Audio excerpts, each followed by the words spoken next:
I don't know if all of us watched it, but I certainly did. Bidoof's Big Stand. So Pokemon have done a bunch of these short animations in different art styles over the last little while. There was one with a Voltorb a couple of months ago that was using like a play stop animation type of style that was really adorable. And there was this Bidoof's Big Stand, which is about 9 minutes long. And it's honestly, I tweeted this that I was getting kind of similar vibes to the episode Bye Bye Butterfree. I thought this thing was just very magical, very sweet, and very touching. Well, you can't evoke Bye Bye Butterfree if you don't. I am evoking Bye Bye Butterfree. It better back it up, Mark. That's some big shoulders to be like. I'll throw over to Garrett to see if he agrees with me or not. My Bidoof bias is well known. It's thoroughly New Year, new me. Let's talk about Bidoof. I'm going to do that again in the freaking games we played section as well. But I think it's honestly really good. Like it's an honestly really nice little Bidoof story that's 8 minutes long. It looks so pretty. It's very well animated. It has this like neat mix between like Western and Japanese animation that I think works really well. Bidoof is an adorable character, and you cannot go wrong with Bidoof. And it's just legitimately a heartwarming little Bidoof story. He has some great facial expressions throughout. There's one really good shady one that he does where it just like every time someone sends me something at work that I can't be asked with, I would love to send that Bidoof of him just like giving the side eye. Because this whole thing is Bidoof is being bullied, so he's just making faces at everybody, and it is very good.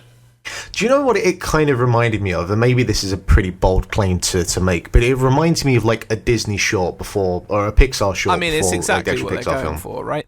Yeah, they're going for the Pixar. It feels like for that. It feels like it's evoking that, and it gets there. Maybe not like as good as absolutely. the best of like Pixar shorts, because like Pixar shorts are usually directed by the people who want to make the favorite Pixar films that you know and love. And then you go back and watch their shorts, and they're like, "Oh yeah, I see where that came from."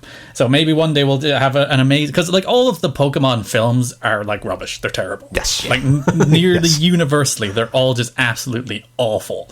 But these shorts, they're very nice. And like they've done a bunch of these like short series. I know they have the one where they were going through like the events of the Pokemon games timeline, which has individual characters where you got a little like Giovanni story, or they jump back into all those characters. And those were pretty neat. I feel like all of their like periphery animation is very good. And then their main movies are very bad. Though I am hearing very good things about the anime these days. People say that's very good these days. You know, I check in with the anime every now and then and watch a couple of episodes, and I wouldn't necessarily say good, but it is very watchable. Like they do, like it is really nice to see the Pokemon, because one thing about the Pokemon games is you never get much characterization from your Pokemon, right? They just are your Pokemon, and they all act the same way. Like they all have different natures and different bits and pieces, and you know, some games you can put costumes on them and dress them up and that, but they don't really exhibit much character or personality. And the one thing that I really enjoy about the anime is how they characterize some of the Pokemon, and that's the one thing that I loved so much about Bidoof's Big Stand, is that within maybe 30 seconds to a minute, you got a feel for like who this Bidoof was. And that's, you know, all completely non-verbally as well. So I just think it was very artfully done. And Mark, you're spot on. They were trying to ape Pixar. Like 100% they were trying to do it.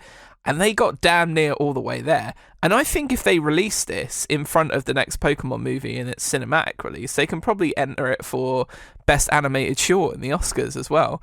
Can you imagine that, Garrett? And Bidoof loses Goodness Boy and then picks up an Oscar. I just hope that whether it's in Pokemon Go or in Legends or in a game in the future, we get a sassy Bidoof that does that side eye in the game. That would be great. Yeah, Bidoof is in Legends. It has been confirmed. He is in Legends, yes.